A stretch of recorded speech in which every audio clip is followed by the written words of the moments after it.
नमस्कार दैनिक shift time में आप सभी का बहुत बहुत स्वागत है। हर हर महादेव। जिस तरह से आप जानते हैं कि श्री अमरनाथ जी की यात्रा शुरू हो चुकी है, दूर दराज से लोग यात्रीगण जम्मू से होकर अमरनाथ यात्रा को रवाना होते भोले बाबा के दरबार में दर्शन करने के लिए। वहीं पर अगर बात करें तो ये ई रिक्शा को लेकर एक बड़ा अपडेट आया है। बताना चाहेंगे अमरनाथ यात्रा तक ई रिक्शा का जो प्रति किलोमीटर यानी पर किलोमीटर जो होगा उसका किराया जो फेयर होगा 10 रुपये होगा। ये क्यों आखिर क्या है, पूरी खबर क्या वो आपके समक्ष रखना चाहेंगे। ई रिक्शा चालकों की ओर से यात्री किराए को लेकर जारी मनमानी को देखते हुए परिवहन विभाग ने अब किराया तय कर दिया है। अब ई रिक्शा का 1 किलोमीटर का 10 रुपये किराया होगा। परिवहन विभाग ने ये व्यवस्था श्री अमरनाथ यात्रा तक प्रभावी रखने का फैसला किया है। इसे लेकर परिवहन आयुक्त यानी के जो ट्रांसपोर्ट कमिश्नर हैं उन्होंने आदेश जारी किया है। बताना चाहेंगे शहर में 3000 से अधिक ई रिक्शाओं का परिचालन होता है। ई रिक्शा का किराया तय न होने के कारण चालक मनमानी से किराया वसूल रहे हैं। 5 किलोमीटर तक के सफर के लिए 150 से 200 रुपया तक का चार्ज किया जाता है। इन दिनों श्री अमरनाथ यात्रा चल रही है। शहर में बड़ी संख्या में श्रद्धालु निवास तक ई रिक्शा वाले 150 से 200 रुपए तक वसूल रहे हैं। वही बताना चाहेंगे एशिया चौक से अगर भगवती नगर तक जाना होगा तो 100 रुपए किराया लिया जा रहा है। वहीं पर निगरानी न होने की वजह से ई रिक्शा चालकों की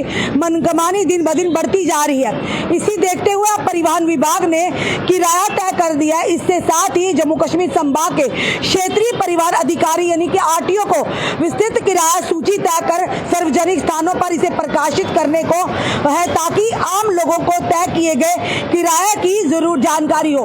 लगातार आप देख रहे हैं कि कहीं ना कहीं आप पहले ब्लैक ऑटो की अगर बात करें उसके बाद अब ई रिक्शा और ई ऑटो का है। पर ई रिक्शा की बात करें कई बार हमने भी सफर किया है। अगर अम्फला तक रिहाड़ी तक जाना होगा, रिहाड़ी चुकी कॉलोनी तक, तो 150 से 200 रुपया का चार्ज करते हैं। या अगर किसी ने एशिया से लेकर अगर जाना होगा भगवती नगर तो उनसे भी 150 से 200 रुपया यानी मनमाना दाम ऐंठ रहे हैं। हमने कहते पर यहीं पर लगातार जो हमारे पास भी शिकायतें आती थी कि अब ब्लैक ऑटो की तरह यानी कि ब्लैक ऑटो का तो किराया आप जानते हैं, पर ई रिक्शा का किराया जो कि चार्जिंग के बाद जो ई रिक्शा लाया गया था कि लोगों की सुविधा के लिए, पर वहीं पर लगातार मनमानी के चलते लोगों की काफ़ी शिकायतें भी आई, जिसके चलते ट्रांसपोर्ट कमीशन ने एक अहम कदम लिया और साथ ही साथ आरटीओ जम्मू को भी हिदायतें दी है कि किराया निर्धारित किया जाए ताकि आम जनता को जागरूक हो कि हमें यहाँ तक जाने का कितना फेयर। उन्होंने कहा पब्लिक डोमेन में ये चीज़ें लाई जाए, पब्लिकली इन चीज़ों को छाया किया जाए ताकि जनता इसके बारे में अवगत हो।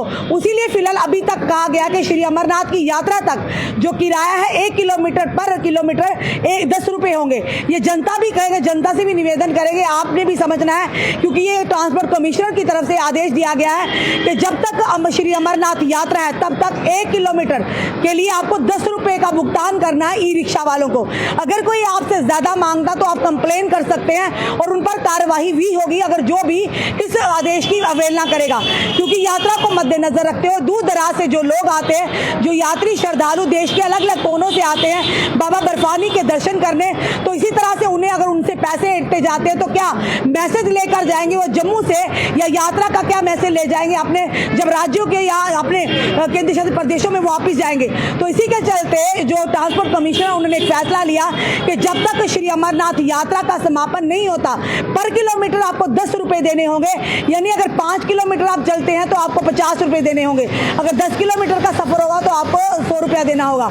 इसी के आधार पर जनता को भुगतान करना है, चाहे वो यात्री हो चाहे आम हो, जब तक यानी कि एक किराया जो है निर्धारित नहीं किया जाता। क्योंकि लगातार बढ़ती मनमानी को देखते हुए लोगों की शिकायतों के आधार पर यह फैसला लिया गया ताकि दूर दराज से यात्री आते हैं, श्रद्धालु आते हैं, वो एक मैसेज लेकर जाएं। इस तरह से मनमानी के साथ उन श्रद्धालुओं और यात्रियों से पैसा ना उठा जाए। फिलहाल आपका क्या कहना है इस कदम को जरूर कमेंट बॉक्स में कमेंट भी कीजिएगा और वीडियो ऐसा शेयर कीजिए ताकि वीडियो हर एक उस व्यक्ति तक पहुंचे जो इस तरह से मनमानी का शिकार हुए या उनसे मनमाना दाम मिलते या जिन्हें नहीं पता उन्हें भी पता चलना चाहिए। जुड़े रहिए ऐसे हमारे साथ अगले अपडेट के लिए। जय हिंद जय भारत।